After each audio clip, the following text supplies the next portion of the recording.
பல்வேறு அரசியல் கண்ணோக்கங்களை ஆழமாக அலசும் தி டிபேட் நிகழ்ச்சிக்கு உங்களை வரவேற்கிறோம். அதாவது இப்போ 2026 தமிழ்நாடு சட்டமன்ற தேர்தல் களம் முன்னெப்போதும் இல்லாத வகையில ரொம்ப சூடு பிடிச்சிருக்கு. ஆமா, இந்த முறை எதிர்பார்ப்புகள் மிக அதிகம். கண்டிப்பா. அரை நூற்றாண்டு கால திராவிட கட்சிகளான திமுக மற்றும் அதிமுகவோட இருதுருவ ஆதிக்கத்தை உடைச்சு நடிகர் விஜயின் தமிழக வெற்றி கழகம், அதாவது தாவேகா, ஒரு மாற்று சக்தியா உருவெடுக்குமா, இல்ல வெறும் வாக்குகளை பிரிச்சு வெற்றி தோல்வியை தீர்மானிக்கும் ஒரு மூன்றாவது அணியாக சுருங்கிடுமா? இதுதான் இன்னைக்கு நாம அலச போற மைய கேள்வி. ரொம்ப முக்கியமான ஒரு கேள்வி இது.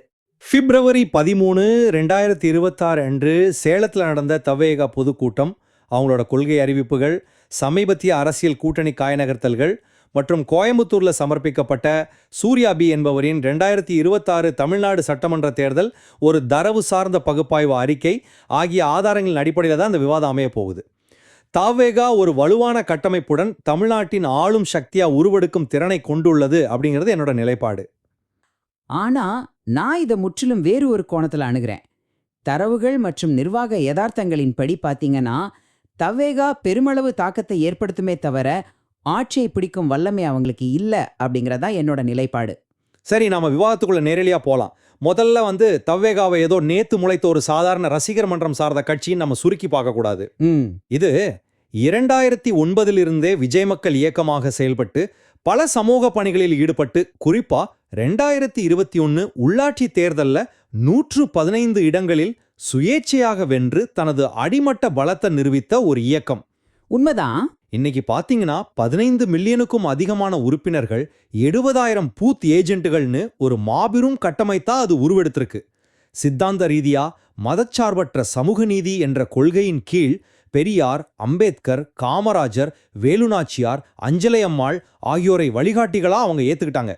அது மட்டும் இல்லாம அதிகார பகிர்வு அப்படிங்கிற மிக துணிச்சலான முழக்கத்தின் மூலமா ஆளும் கூட்டணியில ஒரு மிகப்பெரிய சலசலப்பை ஏற்படுத்தியிருக்காங்க. பிப்ரவரி 13 சேலம் மாநாட்டில் எந்த ஒரு சமரசமும் இன்றி ஆளும் அரசை நேரடியாக எதிர்த்து நின்ற விதம் தவேகாவை 2026 ஆட்சியை பிடிக்கும் பிரதான சக்தியா நிலைநிறுத்தது அப்படிங்கிறது தான் என்னோட உறுதியான வாதம். உங்களோட வாதம் கேட்கறதுக்கு நல்லா இருக்கு.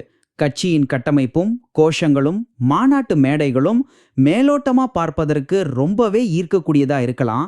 ஆனா தரவுகளும் கலை யதார்த்தமும் நமக்கு சொல்ற கதை வேற. இப்படி சொல்றீங்க? சூர்யா பி அவங்களோட தரவு சார்ந்த ஆய்வறிக்கையை நாம உற்று நோக்கினோம்னா தாவேகா 28% வாக்குகளை பெறும் என்று அக்கட்சியினர் கூறுவது நடைமுறைக்கு முற்றிலும் சாத்தியமற்றது அப்படிங்கிறது புரியும். அதிகபட்சம் அவங்க 10 முதல் 15% வாக்குகளை மட்டுமே பெற முடியும். நமது தேர்தல் முறை ஃபர்ஸ்ட் பாஸ்ட் தி போஸ்ட் அப்படின்னு சொல்லுவோம். ஆமா, கூட்டணி சுமார் 43 முதல் 47% வாக்கு வங்கியை வலுவாக கொண்டிருக்கும் போது அது வெற்றிக்கு கொஞ்சமும் போதாது. இதுக்கெல்லாம் மேல செப்டம்பர் 2025 கரூரில் நடந்த கூட்ட நெரிசலில் 41 பேர் உயிரிழந்த கொடூரமான சம்பவம் கட்சியின் நிர்வாக திறமை இன்மையையும் முதிர்ச்சி இன்மையையும் அப்பட்டமாக காட்டுது. வெறும் பிரபலத்தை மட்டும் வச்சுக்கிட்டு பல தசாப்தங்களாக ஆழமாக வேரூன்றிய கூட்டணிகளை வீழ்த்துவது என்பது நடைமுறைக்கு சாத்தியமில்லாதது. நீங்க சொல்ற தரவுகள் அடிப்படையான பார்வை எனக்கு புரியுது. ஆனா இதற்கு இன்னொரு ஆழமான கோணத்தை நான் முன்வைக்கிறேன். தாவேகேவின் சித்தாந்தமும் கூட்டணி வியூகங்களும் தமிழக அரசியல்ல ஒரு மிகப்பெரிய மாஸ்டர் ஸ்ட்ரோக் அப்படின்னே சொல்லலாம். உதாரணத்துக்கு, அவங்க பெரியார வழிகாட்டியாக ஏத்துக்கிட்டு அதே சமயம் அவரது கடவுள் மறுப்பை மட்டும் தவிர்த்து அனைத்து நம்பிக்கைகளையும் மதிக்கும் ஒரு நிலைப்பாட்டை எடுத்திருக்காங்க. இது பலகாலமா தமிழ்நாட்டில இருந்து ஒரு இடைவெளியை நிரப்புது. திராவிட கொள்கையை ஏற்கும் அதே நேரம் ஆன்மீக நம்பிக்கையுடைய இருபக்க வாக்குகளையும் கவரும் ஒரு முதிர்ச்சியான அணுகுமுறை இது. அது மட்டுமில்லாம அவங்க முன்வைத்த அதிகார பகிர்வு கோரிக்கை மிகச்சிறந்த அரசியல் வியூகம்.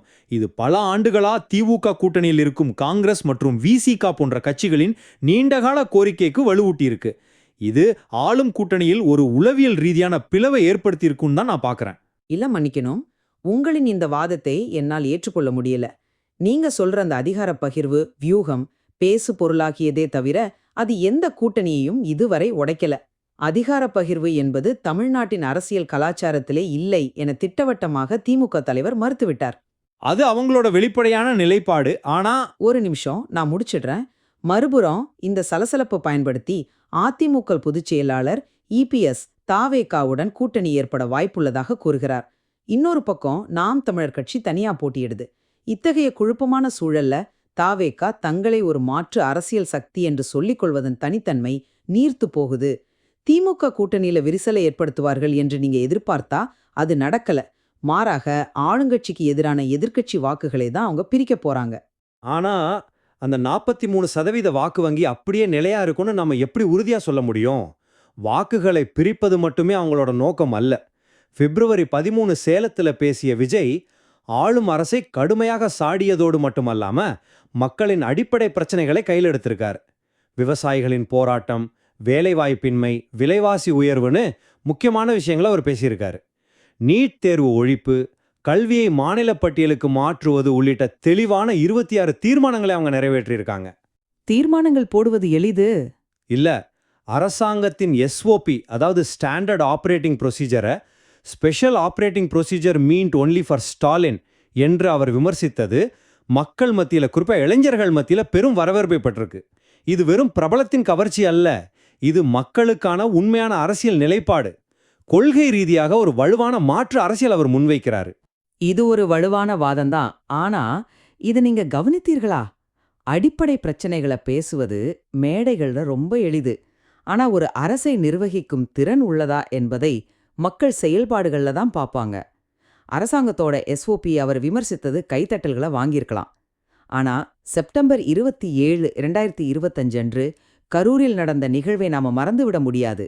அந்த சம்பவம் ஒரு அரசியல் கட்சி எப்படி செயல்படுது அப்படிங்கிறதுக்கான மிக முக்கியமான அளவுகோல் அது.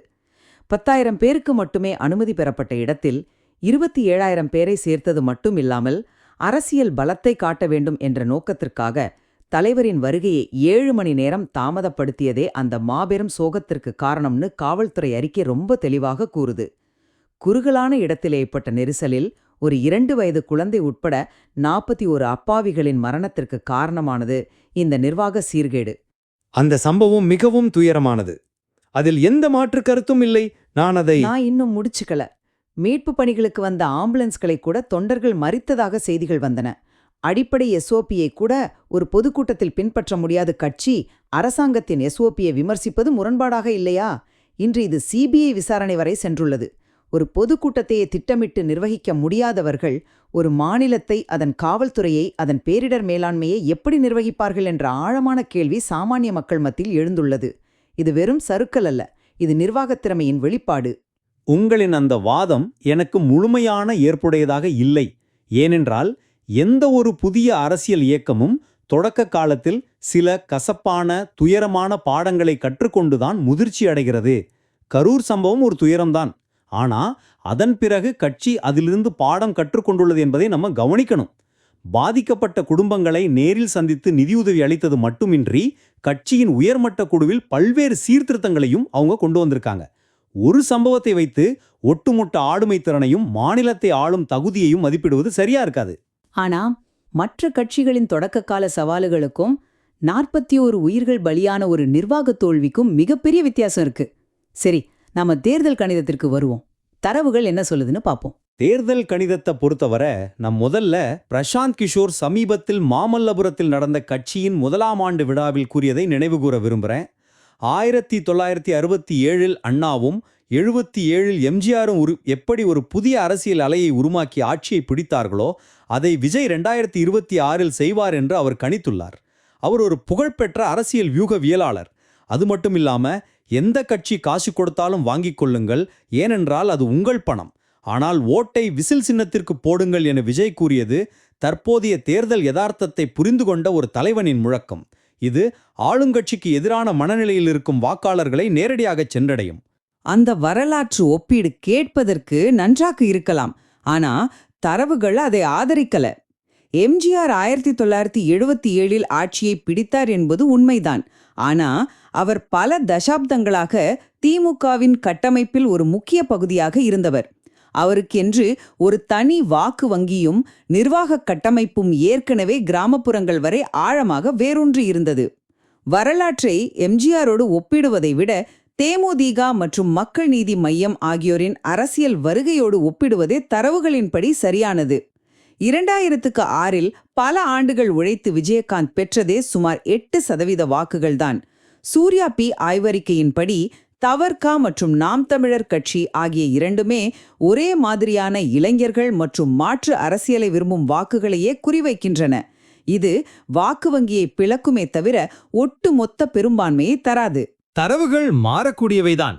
போது தவைவேகா தனித்து போட்டியிட்டு 28% வாக்குகளை பெறும் என்பது தரவு அறிவியலுக்கு அப்பாற்பட்ட ஒரு மாயை. நீங்க சொல்ற அந்த ஃபர்ஸ்ட் பாஸ் தி ஃபர்ஸ்ட் முறை கணக்குகள் எல்லாமே பழைய தரவுகளை அடிப்படையாக கொண்டவை. வாக்கு சதவீதங்கள் என்பவை எப்போதுமே நிலையானவை அல்ல. தமிழ்நாட்டில் இன்று கடுமையான ஆட்சிக்கு எதிரான அலை உருவாகியிருப்பதை சேலம் பொதுக்கூட்டத்தில் திரண்ட மக்கள் கூட்டம் உணர்த்துகிறது. அவங்களுடைய 15 மில்லியன் தொண்டர்கள், ஐடி விங் பலம் மற்றும் ஆளும் கட்சிக்கு எதிரான வலுவான விமர்சனங்கள் ஆகியவை இதுவரை வாக்களிக்காத புதிய வாக்காளர்கள் மற்றும் 2 திராவிட கட்சிகள் மீதும் அதிருப்தியில் உள்ள வாக்காளர்களை முழுமையாக ஈர்க்கும். அதிகார பகிர்வு என்ற வார்த்தையின் மூலம் அவர்கள் ஏற்படுத்திய அதிர்வலைகள் கடைசி நேரத்தில் கூட்டணிகளில் பெரிய மாற்றங்களை கொண்டு வரலாம். எனவே 28% என்பது சாத்தியமில்லாத இலக்கு அல்ல. மாற்று அரசியலுக்கான வெற்றிடம் தமிழகத்தில் பல ஆண்டுகளாக உள்ளது. அதை நிரப்புவதற்கான கட்டமைப்பை தாவேகா நேர்த்தியாக உருவாக்கி வருகிறது. அரசியல் வெற்றிடம் உள்ளது என்பதை நான் மறுக்கல. ஆனா அந்த வெற்றிடத்தை நிரப்பும் முழுமையான திறனை தவவேகா இன்னும் நிரூபிக்கவில்லை என்பதே என் வாதம். ஆன்லைன் பரப்புரைகளும் கூட்டணிகளுக்குள் தூண்டில் போடுவதும் மட்டுமே 234 தொகுதிகளிலும் வெற்றி பெறுவதற்கான கட்டமைப்பாக மாறிவிடாது. கிராமப்புறங்களில் பல தசாப்தங்களாக ஆழமாக வேரூன்றிய திராவிட கட்சிகளின் பூத் கமிட்டி படத்திற்கு நிகராக தவவேகாவின் கட்டமைப்பு இன்னும் வலுப்பெறவில்லை. ஆய்வறிக்கையும் அதைத்தான் ரொம்ப தெளிவாக சுட்டிக்காட்டுகிறது. மேலும் கரூர் சம்பவம் ஏற்படுத்திய கரும்பு புள்ளி அவ்வளவு எளிதில் மக்கள் மனதை விட்டு அகலாது.